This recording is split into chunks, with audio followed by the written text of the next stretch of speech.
ایک شخص تھا مدینے میں، اس کو روزانہ حضور کی زیارت ہوتی تھی. ایسے لوگ ہیں.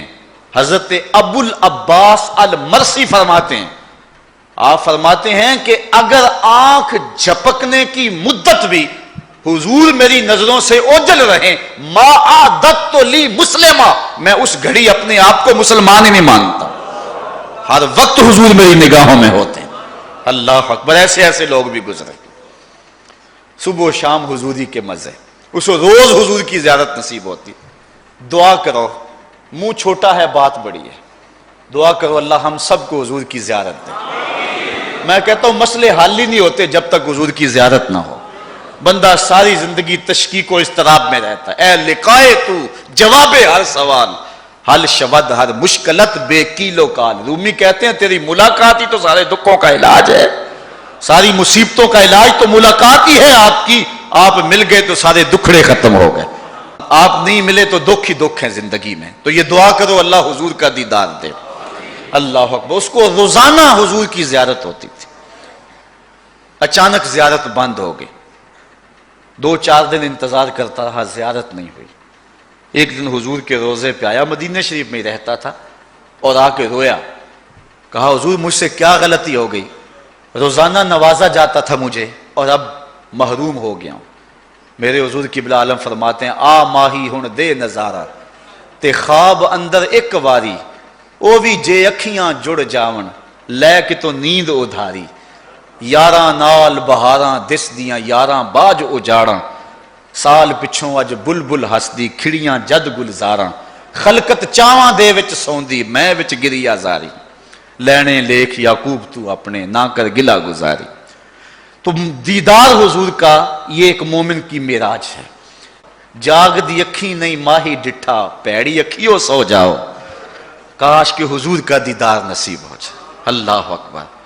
تو کہا حضور مجھ سے کیا غلطی ہو گئی کہ اب آپ کا دیدار مجھے نہیں ہو رہا.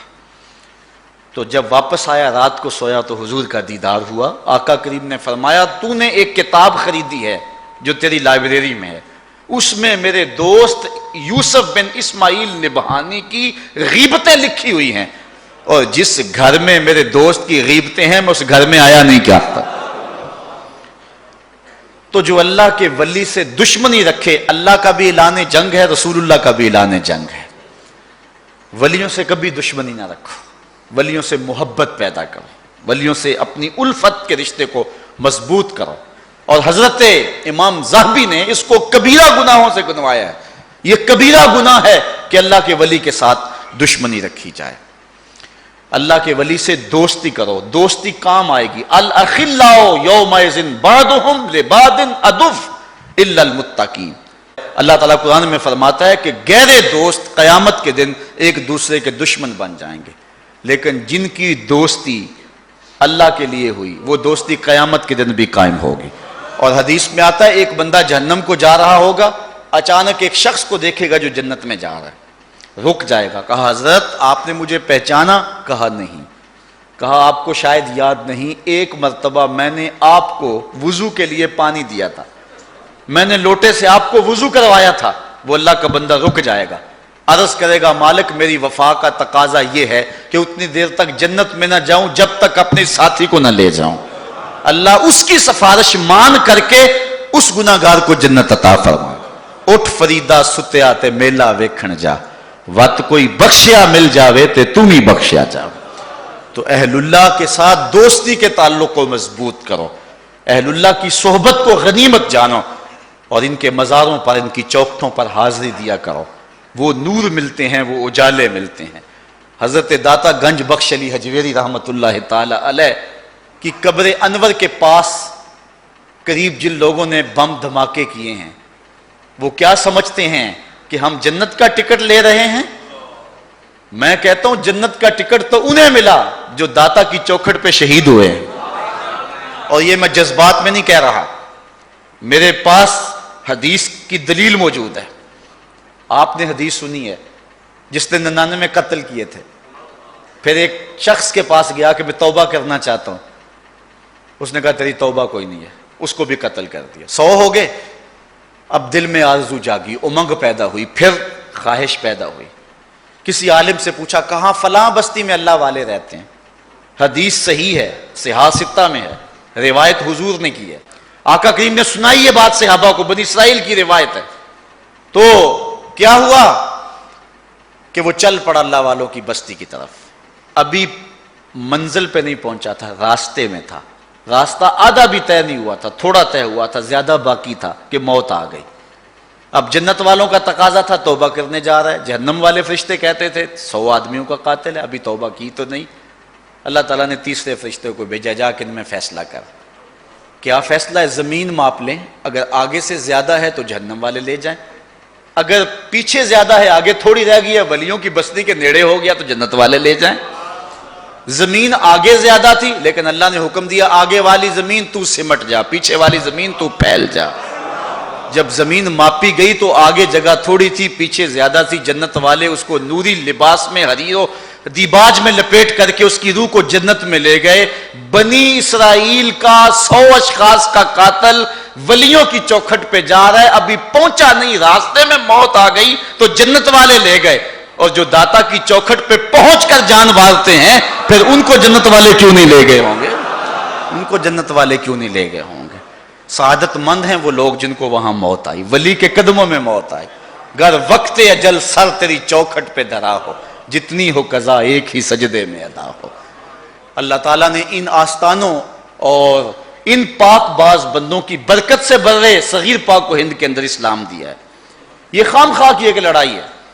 برے صغیر کا مزاج یہ ہے کہ یہاں ہم اولیاء سے پیار کرتے ہیں، اور میں نے یہ بات پچھلے دنوں میں جگہ جگہ کہی ہے کہ جو سادات آئے ہیں بیرون ملک سے، عرب سے، ان کو نکال کے باقی جتنی بھی برادریاں ہیں اپنا شجرہ نسب پڑھیں، 8ویں پشت میں نہیں تو 10ویں پشت میں، 10ویں پشت میں نہیں تو 12ویں پشت میں، یا منگل سنگھ ہوگا یا سنگل سنگھ ہوگا، کیونکہ ہم سب یا ہندوؤں کی اولاد ہیں یا سکھوں کی اولاد ہیں۔ یہ بزرگ آئے تھے جنہوں نے آ کے دین دیا، اور ایک ایک بزرگ نے 90 لاکھ کافروں کو کلمہ توحید پڑھایا۔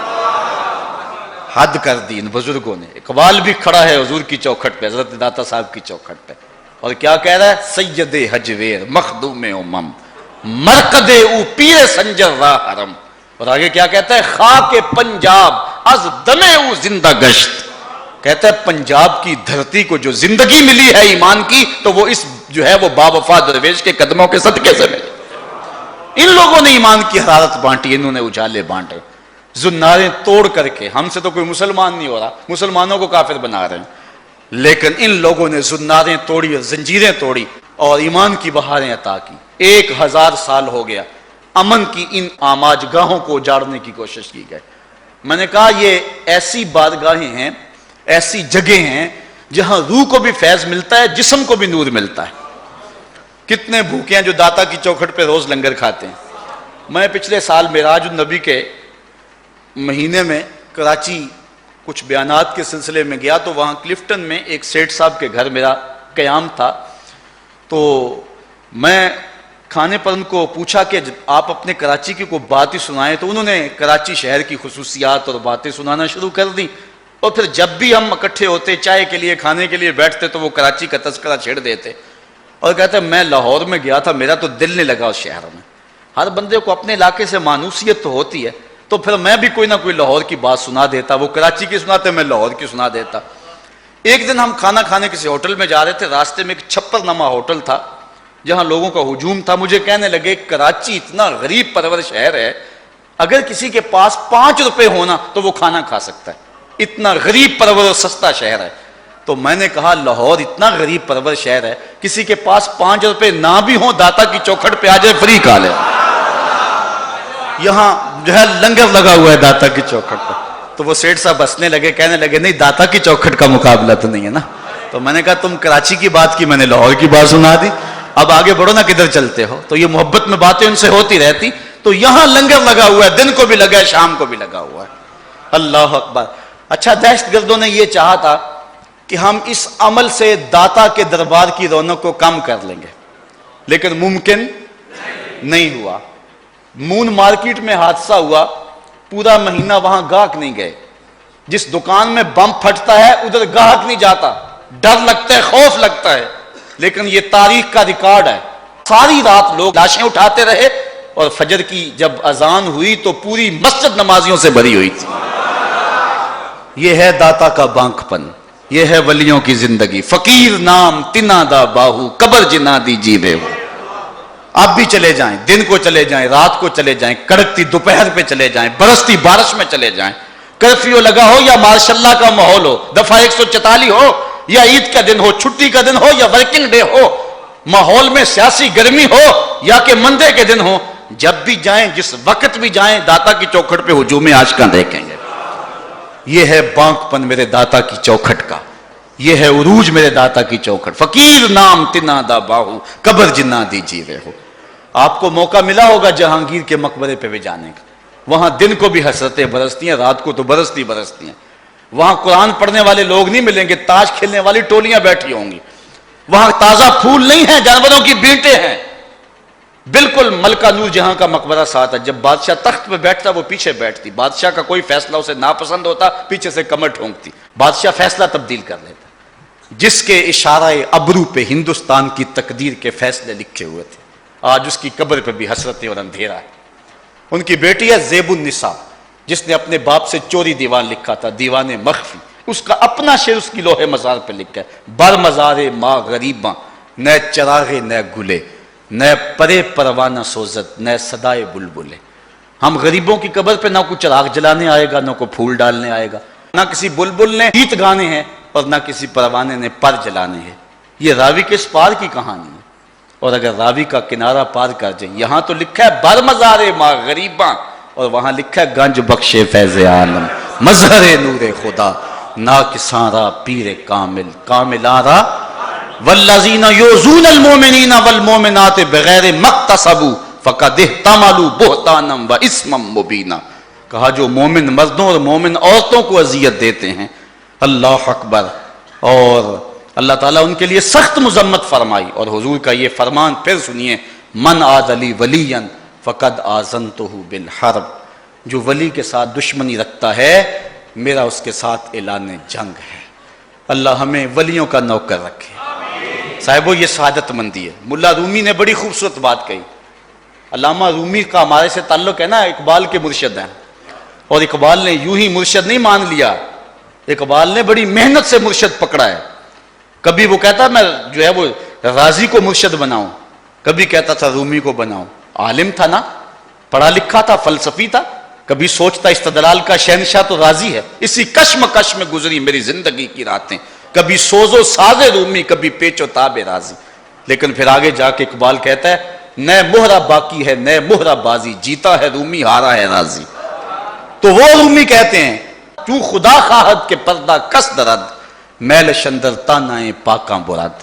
جب اللہ کسی کا راز فاش کرنا چاہتا ہے تو نیک بندوں کے لیے اس کے دل کے اندر تانا زنی پیدا کر دیتا ہے۔ اللہ ان پاک بندوں کی سنگت نصیب فرمائے، اللہ اپنی یادوں اور محبتوں کا سرمایہ دے۔ وآخر دعوانا ان الحمدللہ۔